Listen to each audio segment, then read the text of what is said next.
Lembre-se, eu estou oferecendo a verdade, nada mais.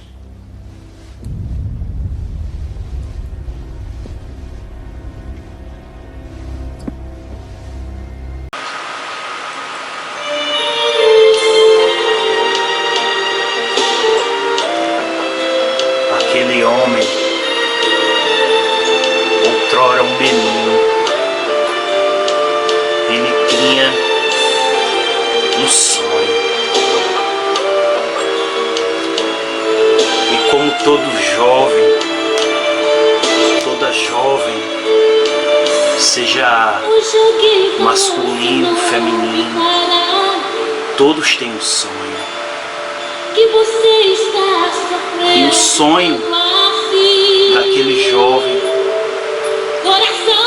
desde criança, era ser pastor. E todos admiravam a sua vocação desde criança, porque as pessoas já viam o plano e o mistério que Deus tinha na vida daquela criança. Com apenas 8 anos de idade, ele já tinha um dom na palavra que impressionava muitos. E ele naquele tempo se entristecia porque nós sabemos que nos tempos mais antigos, o jovem, a criança, ela não tinha a oportunidade de hoje de se destacar, de poder falar, de poder compartilhar com um adulto uma conversa, um diálogo, porque naquele tempo as coisas eram mais difíceis, as pessoas tinham a mente mais fechada, reduzindo para muitos que são antigos, como eu também estou me tornando antigo. Era o tempo da ignorância. A maioria das pessoas eram pessoas que vieram do interior para a cidade, pessoas com poucos estudos. E criança e adolescente não tinha vez, a vez era só obedecer, fazer o que o adulto queria. O tempo foi passando, aquele menino começou a crescer. E ele era um menino triste porque ele era muito pobre, seus pais eram muito pobres, não tinham condições financeiras de colocá-lo numa boa escola. E ele foi crescendo.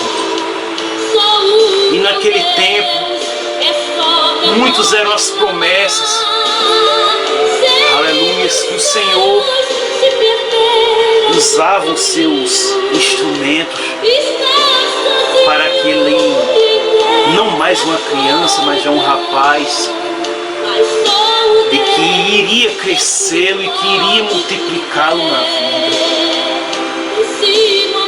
E o tempo continuou a passar, ele já deixou de ser adolescente, ele já passou a ser um jovem. E de tudo que ele foi passando a ser um jovem, cada tempo mais que se passava, o desejo no coração dele crescia de ser alguém. Mas esse alguém que ele queria era ser alguém dentro da casa de Deus, dentro do templo. Ele não queria ser alguém, aleluias, na sociedade, influente, de posição, tal, não. O que ele queria era ser um obreiro de nome da casa de Deus. E ele tinha admiração por muitos líderes evangélicos, como Oséias de Paula, como o Silas Malafaia, como o Edir Macedo Bezerra, o Marco Feliciano, como o Abe Uber. Ele tinha no seu intuito de querer ser líder evangélico como esses homens. Pois é. Ele já estava na idade de 21 anos quando ele conheceu um líder de nome que, ao ver pregando em um templo ali na capital da sua cidade, ele admirou a pregação dele e no final daquele culto ele fez questão de chegar próximo dele e dizer que Deus tinha uma grande chamada na vida daquele rapaz. E ele, ao ver-se de frente daquele homem, ele suspirou, porque ele passou a pensar que ele estava tendo a oportunidade que ele queria. E aquele líder disse a ele que estava precisando de um obreiro como ele. Ele só estava precisando de um pouco mais de conhecimentos escatológicos, né? Conhecimentos teológicos, e que pagaria para ele a sua faculdade de teologia, não é? Para que ele, e não só de teologia, como de psicologia, para que ele pudesse ter um trabalho, não é, mais rápido em resgatar almas para Jesus Cristo. E ele, vendo aquela oportunidade, ele se sentiu honrado, e aquele líder disse a ele que dentro de uma semana ele honraria a sua palavra diante daquele rapaz. E disse a ele que ele preparasse as malas. Ele ali começou a ver o cumprimento da palavra de Deus na sua vida, porque o Senhor tinha já falado para muitos, aleluia, que ia levá-lo para o outro lado, que ia dar ele além daquilo que ele imaginava, e que muitos iam perguntar se era ele mesmo. Pois é. Ali ele viu o cumprimento da palavra do Senhor se cumprindo na sua vida. E realmente dentro de 8 dias ele está já com as suas malas prontas. E aquele líder evangélico foi realmente buscá-lo em pessoa, porque ele disse que realmente se ele o fosse com ele, se ele fosse com ele, ele ia ter um trabalho muito rentável com a colaboração daquele jovem. E quando aquele jovem chegou naquela cidade ali no sul ali do país, do nosso país, com a pregação que ele fez, aleluia, sobre o Vale dos Ossos Secos, naquela noite, mais de 120 almas se renderam a Jesus Cristo. Só naquela noite. E quanto mais ele pregava, o fogo caía. E em tudo que o fogo caía, teve noite.